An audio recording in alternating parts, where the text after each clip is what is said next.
সরকারি দল তথা বিএনপির যে স্ট্যান্ড, এসব নিয়ে যে সংকট, সামনে সংসদ অধিবেশন, এই সব ইস্যুতে বাংলাদেশ জামাত ইসলামীর পক্ষ থেকে আজকে এই প্রেস ব্রিফিংয়ের আয়োজন করা হয়েছে। আপনারা দেখতে পাচ্ছেন আমাদের আজকের এই প্রেস ব্রিফিংয়ে উপস্থিত আছেন এবং মূল বক্তব্য পেশ করবেন বাংলাদেশ জামাত ইসলামীর সম্মানিত কেন্দ্রীয় নায়েবে আমির, জাতীয় সংসদের জামাত ইসলামীর সংসদীয় দলের বিরোধী দলীয় উপনেতা ডক্টর আব্দুল্লাহ মোহাম্মদ তাহের এমপি।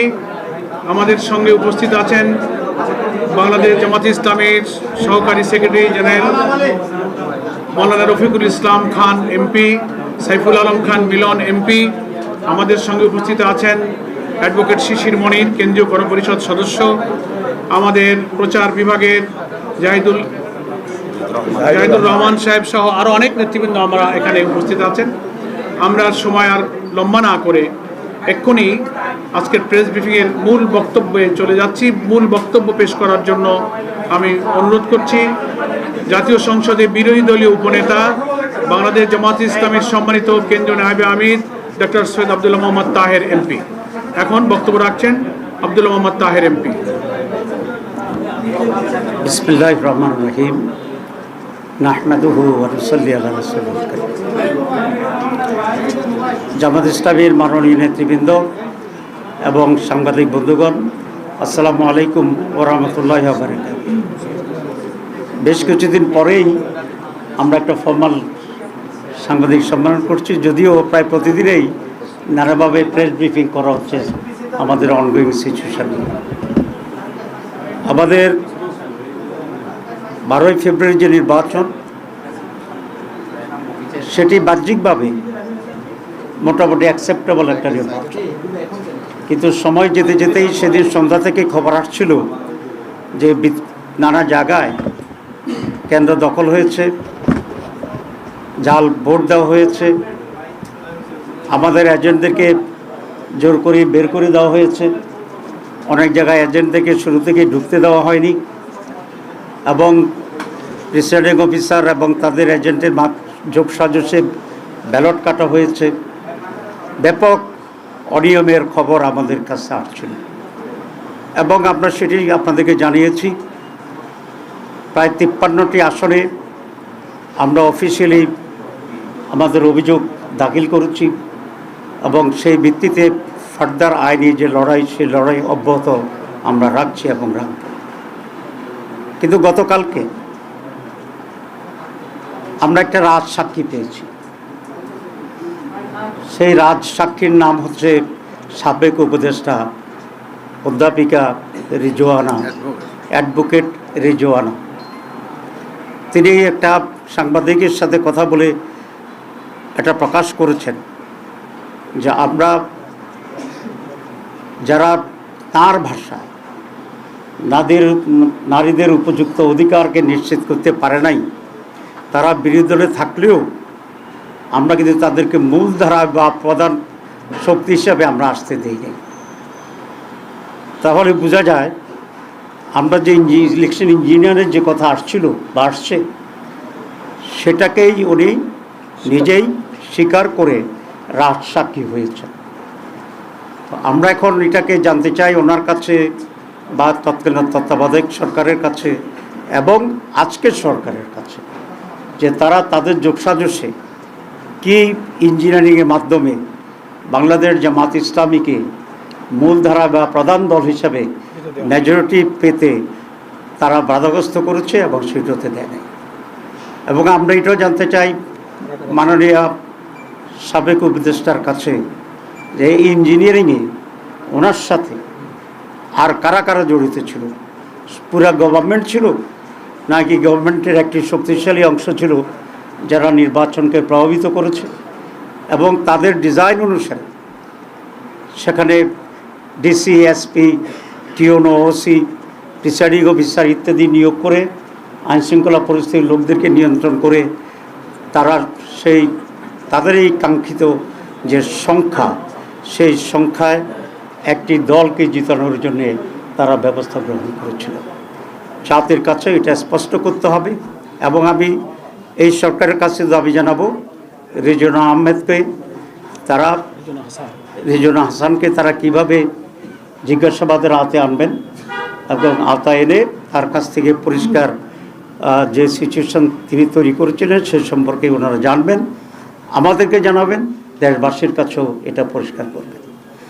আমরা নির্বাচনের আগেও কয়েকজন উপদেষ্টার ব্যাপারে অভিযোগ এনেছিলাম এবং আপনারা দেখেছেন ইন্টারিম গভর্নমেন্ট নিজেকে তত্ত্বাবধায়ক সরকারের সমপর্যায়ে নিরপেক্ষ সরকার হিসেবেই প্রতিবাদ করেছিল এবং সে ভূমিকায় তারা আছে সেটা তারা বলার চেষ্টা করেছিল। এবং একটি নীতিগত কথা ছিল যে ইন্টারিম গভর্নমেন্টে যারা দায়িত্বে থাকছেন উপদেষ্টা হিসাবে তারা কোনো সরকারে দলীয় সরকারে তারা কোনো ধরনের অংশগ্রহণ করবেন না, কোনো মন্ত্রিত্ব গ্রহণ করবেন না। কিন্তু শুরু থেকেই আমরা একজন ব্যক্তিকে ইন্টারিম গভর্নমেন্টের যিনি আমাদের প্রতিরক্ষা উপদেষ্টা ছিলেন তিনি প্রথম দিনেই খলিলুর রহমান সাহেব পররাষ্ট্রমন্ত্রী হিসেবে শপথ গ্রহণ করছেন, যেটা তিনি তার আগের শপথের পরিপন্থী কাজ করেছেন। এখানে এটা স্পষ্ট যে খলিলুর রহমান ছিল লন্ডন কনস্পিরেসির প্রধান হোতা এবং সেখান থেকে তিনি সরকারকে মোটিভেট করে ষড়যন্ত্র করে বর্তমান যারা সরকারে আছেন তাদেরকে সুবিধা দেওয়ার জন্যই উনি অব্যাহতভাবে কাজ করেছিলেন এবং তার সেই কাজের পুরস্কার হিসাবেই উনি পররাষ্ট্রমন্ত্রীর এই রিওয়ার্ডটা উনি পেয়েছেন। এতে আমি বিস্মিত হয়েছি বিএনপির ব্যাপারেও, কারণ বিএনপিকে এতই তার লোকজনের সংকট আছে যে একজন বিতর্কিত ব্যক্তি যিনি ইন্টারিম গভর্নমেন্টে থাকার সময়ে বিএনপির নেতা সালাউদ্দিন সাহেবই তার বিরুদ্ধে বক্তব্য রেখেছিলেন এবং তাকে সরকারের থেকে বের করে দিতে বলেছিলেন। তো এই খারাপ লোকটা, যেটা বিএনপির দৃষ্টিতে তখন খারাপ ছিল, এবং সালাউদ্দিন সাহেবের বক্তব্যের পরে উনি বিএনপির সাথে নিশ্চয়ই গোপনে এমন এক কন্ট্যাক্টে গেছেন যে তারা বিএনপির স্বার্থ সংরক্ষণের জন্য উলঙ্গভাবে ভূমিকা নিয়েছেন, যে কারণে বিএনপির আস্থাভাজন হয়ে আবার তিনি বিএনপির মন্ত্রী হয়েছেন। কারণ নিশ্চয়ই বিএনপির সাথে ওনার এমন এক কমিটমেন্ট ছিল, বা ওনার সাথে বিএনপির এমন এক কমিটমেন্ট ছিল যে উনি ইন্টারিম গভর্নমেন্টে থেকে বিএনপিকে হেল্প করবে নির্বাচনে, আর বিএনপি সরকার গঠন করলে ওনাকে মন্ত্রী বানাবে। এই দুটাই কিন্তু ওই তাদের অবস্থান দিয়ে পরিষ্কার হয়। সুতরাং খলিলুর রহমান সাহেবকেও একইভাবে জিজ্ঞাসাবাদে আনা উচিত এই সরকারের, এবং যে কী ধরনের কনস্পিরেসি রিদওয়ানা সহ অন্যরা তারা করেছেন, যে জাতিকে একটি সুষ্ঠু নির্বাচন থেকে তারা বঞ্চিত করেছেন। কারণ একটি সুষ্ঠু নির্বাচন এই জাতির জন্য অত্যন্ত প্রয়োজন ছিল, তাদের মনের আকাঙ্ক্ষা ছিল, তাদের দাবি ছিল। কারণ গত 56 বছরে এই জাতি কোনো নির্বাচন পায়নি। আমরা সকলেই চেষ্টা করেছিলাম যে একটা সুষ্ঠু নির্বাচন হবে এবং এই সুষ্ঠু নির্বাচনের মাধ্যমে যারা নির্বাচিত হয় তারা সরকার গঠন করবে।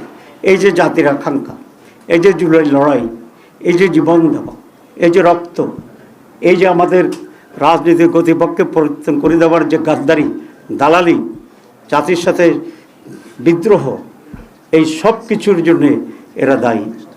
এত বড় আকাঙ্ক্ষা সুষ্ঠু নির্বাচনের জন্য এটা বন্ডুল করে দিয়েছে এই মীর জাফররা।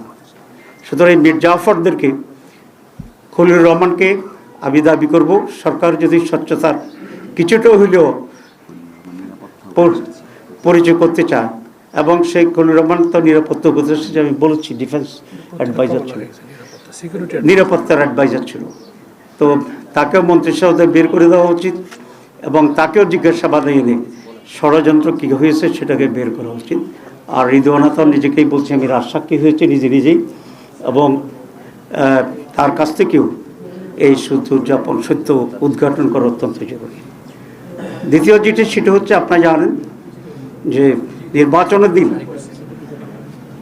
দুটা বিষয় নির্বাচিত হয়েছে, একটা জাতীয় সংসদ নির্বাচন আর আমাদের যে রিফর্মস, সেই রিফর্মসের উপরে একটা গণভোট হয়েছে। সেই গণভোটে বিপুল ভোটে জনগণ রিফর্মসের পক্ষে রায় দিয়েছে। এই সরকারের কাছে, আমাদের সকলের কাছে এটা কমিটমেন্টের একটি অংশ যে এখানে কনস্টিটিউয়েন্ট অ্যাসেম্বলি হবে, এমপি যারা হয়েছে তার সদস্য হবে এবং পার্লামেন্ট সদস্য হবে। এবার সংসদ সদস্যরা দুটি পজিশনেই নির্বাচিত হয়েছে। এবং প্রথম অধিবেশন থেকে কনস্টিটিউয়েন্ট অ্যাসেম্বলির কাজ করে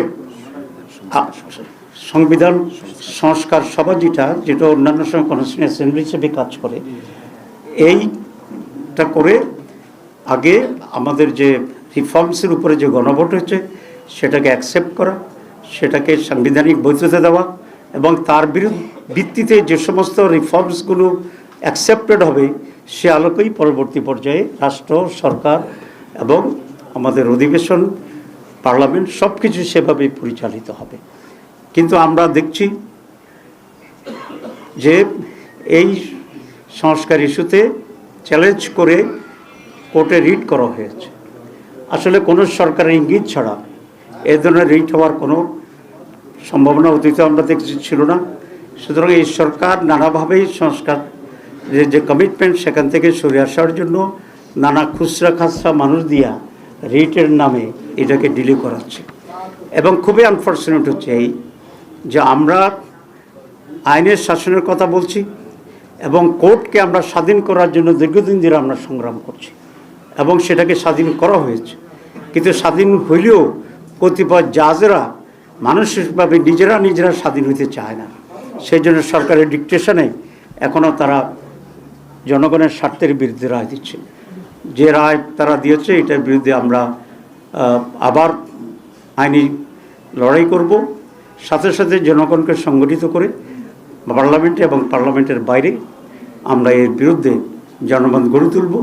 এবং সরকার এটা নৈতিক দায়িত্ব যে সংস্কারের উপর গণভোট হয়েছে, জনম্যান্ডেটকে যে কারণে তারা সোকল্ড মেজরিটি, সোকল্ড আজকে কেন বলছি এর জন্য আমরা বলি নাই, আজকে সোকল্ড বলছে এর জন্য বিরাট এক সাক্ষী পাওয়া গেছে যে যারা নিজেরাই বলছে যে আমরা ইঞ্জিনিয়ারিং করে ইলেকশন জামাত ইসলামীকে আমরা মেজরিটি হইতে দেই নাই। তো সুতরাং এখন তো আর নেই।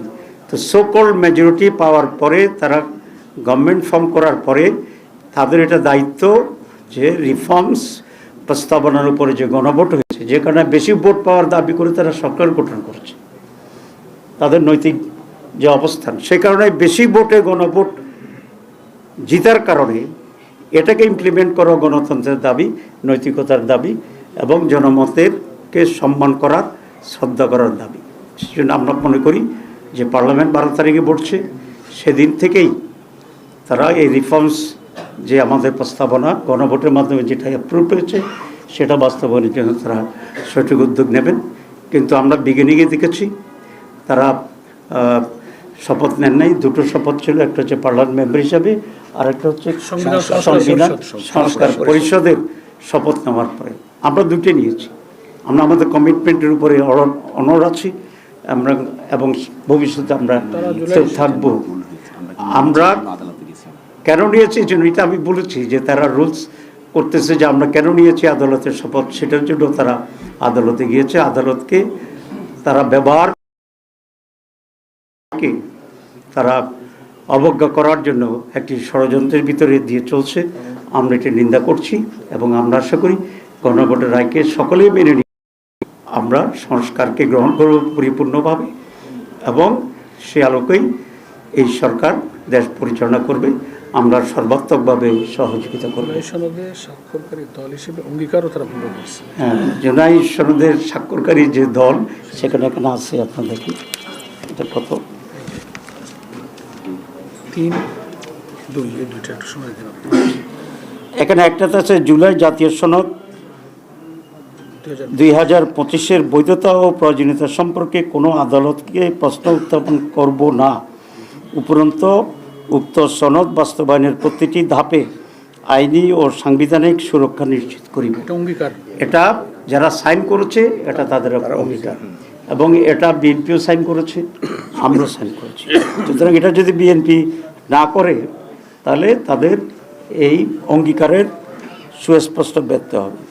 2 নম্বরে আছে যেহেতু জনগণ এই রাষ্ট্রের মালিক, তাদের অভিপ্রায় সর্বোচ্চ আইন এবং গণতান্ত্রিক ব্যবস্থায় সাধারণত জনগণের অভিপ্রায় প্রতিফলিত হয় রাজনৈতিক দলের মাধ্যমে। সেহেতু রাজনৈতিক দল ও জোটসমূহ সম্মিলিতভাবে গণতন্ত্র প্রতিষ্ঠার দীর্ঘ সংগ্রাম করেছে বিধায় এই সনদ পূর্ণাঙ্গভাবে সংবিধানের তফসিল হিসাবে যা যথোপযুক্তভাবে সংযুক্ত করিব। মানে সংবিধানের সংযুক্ত করার ব্যাপারেও কমিটমেন্ট করেছে এবং we sign in that referendum clause. তো এটাও সেখানে ব্যর্থ ঘটছে। 3 নম্বর পয়েন্ট হচ্ছে, আমরা আশা করেছিলাম এই নির্বাচনের পরে দেশের শান্তি শৃঙ্খলার উন্নতি হবে। একদিনের স্বপ্ন হবে এটা আমরা মনে করি না, বাট ডেভেলপ হতে থাকবে। কিন্তু আপনারা দেখছেন ইতিমধ্যে বেশ কিছু লোক হত্যার শিকার হয়েছে, বিভিন্ন জায়গায় আগুন জ্বালিয়ে বাড়িঘর জ্বালিয়ে দেওয়া হচ্ছে, বাড়িঘর ভাঙচুর করা হচ্ছে, ধর্ষণের শিকার হচ্ছে। এবং বাহ্যিকভাবে আমরা গত নৈরাজ্যময় যে সমস্ত সরকারগুলো ক্ষমতায় ছিল তার চেয়ে চরিত্রের এবং চিত্রের তেমন কোনো ভিন্নতা আমরা দেখতে পাচ্ছি না।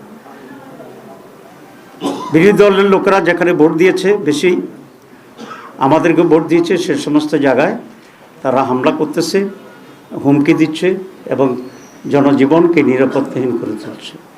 এটা আপনাদের দৃষ্টিতে আসছে, আপনারা পত্রিকায় অবশ্য লেখালেখি করছেন। এটা যথাযথভাবে যাতে নিউজ মানুষ জানতে পারে, আপনারা সে ব্যাপারে আরও সোচ্চার হবেন, এই আহ্বান জানাচ্ছি। এরপরে যেটা আমরা দেখছি যে হঠাৎ করে সরকারিভাবে তারা নানা জায়গায় আগেকার সরকারগুলোর মতো যে নিজস্ব দলীয়করণ করার প্রসেস শুরু করে দিয়েছে। অনেক গুরুত্বপূর্ণ ব্যক্তিরা, আপনি কোনো স্পেসে করতে চান আপনারা জানেন, বিভিন্ন গুরুত্বপূর্ণ জায়গা থেকে তারা তাদের নিজস্ব লোক বসানোর জন্য গুরুত্বপূর্ণ ইম্পর্টেন্ট লোকদেরকে তারা সরিয়ে দিচ্ছে। বিশ্ববিদ্যালয়গুলোতে আইনশৃঙ্খলা পরিস্থিতি অবনতির চেষ্টা করতেছে। আগে যেরকম আগেকার বিএনপি সরকার বা আগেকার আওয়ামী লীগ সরকার যেমনিভাবে বিশ্ববিদ্যালয়কে অশান্ত রেখেছিল, অস্ত্রবাজি করেছিল, ঠিক সেরকম একটা পরিস্থিতি তৈরি করার জন্য চেষ্টা করছে। যদিও সেটা সহজ হবে না, কারণ সাধারণ ছাত্রীদের রুচির ভিতরে পরিবর্তন হয়েছে। সাধারণ ছাত্রীরা ছাত্রছাত্রীরা অস্ত্রের পিছনে যোগ দিয়ে নিজের কেরিয়ার নষ্ট করবে, এটা সম্ভবত ছাত্র এটা চাইবে না। কারণ তারা ইতিমধ্যেই ডাকসু জাকসু সব জায়গায় নির্বাচিত প্রতিনিধির মাধ্যমে ইউনিভার্সিটিগুলোতে লেখাপড়ার একটা সুষ্ঠু পরিবেশ পেয়েছে, একটু খাবার দাবারের উন্নত পরিবেশ পেয়েছে। হোস্টেলগুলোতে কি গ্যাস কি একটা মারপিটের যে জায়গা হয়, টর্চার সেল, এটা বন্ধ হয়ে গিয়েছে, গণরূপ বন্ধ হয়ে গেছে। সুতরাং they got a different test, they got a different environment, and they got an environment for study and career building, so they will not go back, I hope, যে আগের নৈরাজ্য অস্ত্রবাজি গণরূপের দিকে। সুতরাং সরকার যদি এরকম ভুল সিদ্ধান্ত নিতে থাকে, তাহলে ভার্সিটিগুলোতে আবার লেখাপড়া পরিবেশ নষ্ট হবে, ক্ল্যাশ হবে। আমি অনুরোধ করবো এই সরকারকে যে তারা যেন এরকম ভুল সিদ্ধান্ত না যায়, দখলের দিকে না যায়। এবং যেমনি বাপেরা অফিস আদালতে অলরেডি দখল করা শুরু করে দিয়েছে। আমরা আশা করেছিলাম যে আমরা আগেকার বিরোধী দলের মতো নয়, যদিও আমরা সরকারি দল হইতে পারতাম মনে হয় যদি ইলেকশনটা ফেয়ার হতো, স্টিল দেন আমরা একটা নিউ কালচার তৈরি করার চেষ্টা করছি, constructive, violent, vibrant, careful, vigilant and very strong. আমরা অপোজিশন তৈরির চেষ্টা করছি। গভর্নমেন্ট যেন এটাকে সাধুবাদ জানায় এবং তারা এটাকে কোনোভাবেই ভিন্ন খাতে বা দুর্বল মনে করে নিজেরা খুব বেশি বাড়াবাড়ি করার চেষ্টা না করে। কারণ বাড়াবাড়ি করলেই আমরা সেখানে দাঁড়িয়ে যাব। কারণ এটা জনগণের পক্ষ থেকে আমাদের প্রতি ম্যান্ডেট দেওয়া আছে, এটা আমাদের নৈতিক ভিত্তি। আর দল হিসেবে বিএনপি এক জামাত আমরা কোনো দুটো হোস্টাইল পার্টি না, আমরা ফ্রেন্ডলি ছিলাম, আমরা একসাথে কাজ করেছি। সুতরাং বিএনপিকেও এটা মনে রাখলে ভালো হবে যে আলাপ আলোচনার ভিত্তিতে, পরামর্শের ভিত্তিতে তারা রাষ্ট্র পরিচালনা করবেন, বিদেশের সাথে চুক্তি করবেন এবং বিভিন্ন ডেভেলপমেন্ট ওয়ার্কগুলো করবেন। কিন্তু আনফর্চুনেটলি এই যে ট্রান্সফার হচ্ছে, কারো চাকরিচ্যুত হচ্ছে, কাকে বাদ দেওয়া হচ্ছে, কাকে ইনক্লুশন করা হচ্ছে, এখন পর্যন্ত আমাদের সাথে তেমন কোনো আলাপ আলোচনা বা এক্সচেঞ্জ অফ ভিউজ তারা করেনি। আমরা আশা করি সেটা তারা ইনশাল্লাহ করবেন। সুতরাং নেক্সট 12 থেকে যে পার্লামেন্ট, আমি মনে করি it will be good beginning. এবং আপনারা জানেন যে ইংরেজিতে কথা আছে, good beginning is half done. আমরা we are expecting that type of attitude and behaviour and cooperation from the government body. Thank you very much. বৈঠকের বিষয়ে দেখুন আপনাদের ডেপুটি স্পিকার অফার করা হয়েছে, এই বিষয়ে কি বলবেন? আর দ্বিতীয়ত, বিগত দিনে যারা নির্বাচন ইঞ্জিনিয়ারিং এর সাথে জড়িত ছিল তারা এখন আইনের আশ্রয় আছে। আপনার দুইজন উপদেষ্টার ব্যাপারে আপনারা অভিযোগ করছেন, তাদেরকে আইনের আওতায় এনে জিজ্ঞাসাবাদ বা তাদের ব্যাপারে আসলে আইন বিচার বিভাগের দায়িত্ব চাহিদা আপনাদের আছে কিনা? না, আমি তো অলরেডি বলেছি, আমরা মনে করি রিজওয়ানাকে জিজ্ঞাসাবাদ করা উচিত এবং খলিল রহমান সাহেবকেও জিজ্ঞাসাবাদ করা উচিত যে কী ইঞ্জিনিয়ারিং তারা করেছে, তাদের সাথে কারা জড়িত ছিল এবং সেটার আউটকাম কি হয়েছে, এগুলো তো আমরা জোর করে দাবি জানাচ্ছি। আপনারা যেটা বলেছেন যে ডেপুটি স্পিকার নিয়ে আমাদেরকে অফার করা হয়েছে ইব্রাহিম মোহাম্মদকে, আসলে এখানে দুটি বিষয় আছে। একটা বিষয় হচ্ছে আমাদের বর্তমান যে কনস্টিটিউশন, এই কনস্টিটিউশনে লেখা আছে যে জাতীয় সংসদে একজন স্পিকার এবং একজন ডেপুটি স্পিকার থাকিবে। এটা হচ্ছে বর্তমান সংবিধান।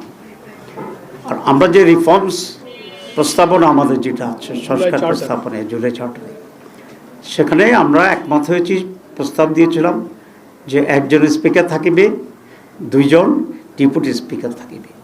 সেই দুইজন ডেপুটি স্পিকারের মধ্যে একজন সরকারি দলের হবে, একজন বিরোধী দলের হবে। এই ব্যাখ্যাটা এখনও কনফিউজিং। যদি এমন হয় সরকার বর্তমান সংবিধানের আওতায় যে একজন স্পিকার হবে সরকারের কাছ থেকে, আর যে একজন ডেপুটি স্পিকার আছে এটা তারা বিরোধী দলকে অফার করবে, সেই ক্ষেত্রে বিষয়টা কি হয় আমরা বিবেচনা করে দেখব।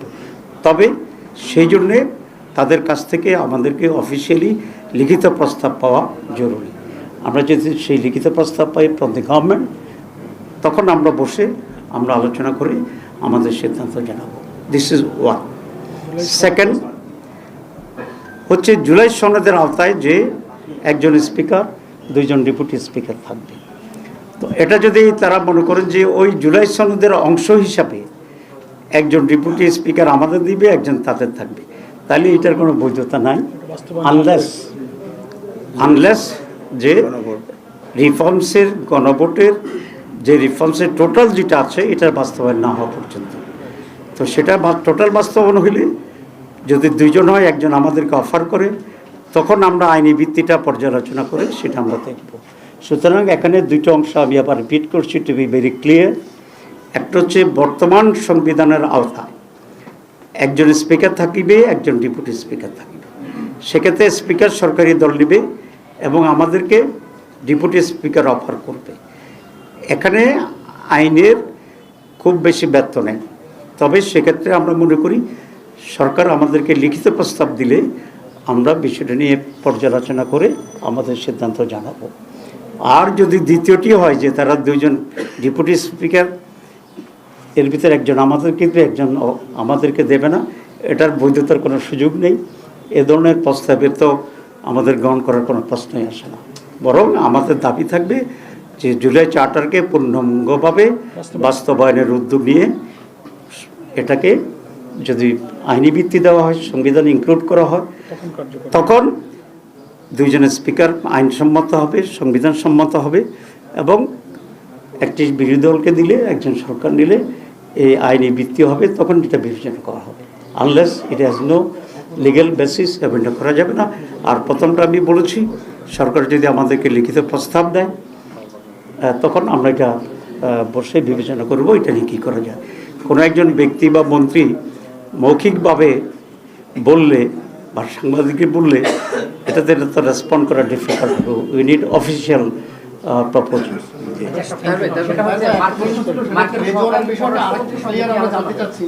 আপনি বারবার সরকারের দিকে ঠেলে দিচ্ছেন, বল যে সরকার এটা নিয়ে তদন্ত করুন। সরকার তো তাদের দ্বারা চক্রান্ত করে ক্ষমতা এসছে, তাদের দ্বারা বেনিফিশিয়ারি, সরকার তো তদন্ত করবে না। আপনারা রেজওয়ানার ব্যাপারে যেহেতু রাজশাহী বলছেন, আপনারা সরাসরি আপনারা কি কোনো আইনগত মানে মামলা বা আইনগত কোনো অধিকারের জায়গা আপনারা যাবেন কিনা? জিজ্ঞাসাবাদ আইন বিচার বিভাগের দেখা উচিত না, সেটা করতে স্পষ্ট না। আসলে রিজওয়ানার, আমি রাজশাহী বলছি এই জন্য রিজওয়ানার ভয়েস আছে। আপনারা যদি ভয়েস শুনতে চান আমরা আপনাদেরকে, আপনারা শুনেছেন, আচ্ছা তাহলে তো ঠিক আছে। আমরা তার বিচার দাবি করছি। এখন কোন ফর্মে বিচারটা প্রপার হবে, আমরা কি মামলা করব না বিচার বিভাগীয় তদন্ত চাইব, সেই বিষয়টা আমরা গ্র্যাজুয়ালি খোলাসা করব। ভাই, আপনি নির্বাচনের আগে বলেছিলেন যে সরকারের উপদেষ্টাদের একটি অংশ সরকারের বর্তমান ওই সময় বিএনপির পক্ষে কাজ করেছে, আপনি নামগুলো প্রকাশ করতে চেয়েছিলেন। অলরেডি রিজওয়ানার কথায় একজনের নাম বের হয়েছে বলে আমরা মনে করছি। আপনি কি আজকে সেই নামগুলো বলবেন যে কারা এই সময় কাজগুলো করেছে? আমি 4 জনের কথা তখন বলছিলাম, নাম বলি নাই। আজকে কমপক্ষে 50% বলি, একজন রিজওয়ানা আর একজন খলিলুর রহমান। আচ্ছা, মার্কিন পররাষ্ট্র মন্ত্রীর সঙ্গে আপনাদের কি আলোচনা হয়েছে? মার্কিন সহকারী পররাষ্ট্রমন্ত্রীর সাথে বৈঠকের বিষয়টা একটু জানতে চাই। জি, মার্কিন সহকারী পররাষ্ট্র মন্ত্রীর সাথে আজকে আমাদের কথা হয়েছে। আমরা 5 জনের একটা টিম গিয়েছিলাম সেখানে। তাদের সাথে বাংলাদেশ এবং মার্কিন রিলেশনশিপ, এখানে তাদের ইনভেস্টমেন্ট কী সুবিধা আছে আমরা এটা বলেছি। আমরা তাদেরকে বলেছি যে তারা যে ইনভেস্টমেন্ট হচ্ছে, বিশেষ করে এআই, আর্টিফিশিয়াল ইন্টেলিজেন্সের এখানে বিরাট সুবিধা আছে আমাদের দেশে। সে ব্যারেন ফিল্ড, এখানে যে তারা ব্যাপক ইনভেস্ট করে, তাহলে আমাদের ছাত্রদের এবং যুবকদের জন্য বিরাট কর্মসংস্থানের বিষয় হয়। 2 হচ্ছে আমরা বলেছি যে বাংলাদেশ তার ইন্টারেস্টকে রেখেই সকল বিশ্বের সব দুনিয়ার লোকদের সাথে সুসম্পর্ক চায়। তারা ইরান, ইসরায়েল এবং আমেরিকার যুদ্ধের কথা বলেছে। আমরা বলেছি যে আমরা যুদ্ধবিরোধী, যে দেশের সাথে যারাই হোক আমরা পিস চাই, এবং কোনো দেশে যদি কোনো কনফ্লিক্ট থাকে সেটা থাকতেই পারে, কনফ্লিক্ট অফ ইন্টারেস্ট থাকতে পারে, সেটা ডিপ্লোম্যাটিকভাবেই সেটা সলভ করা উচিত।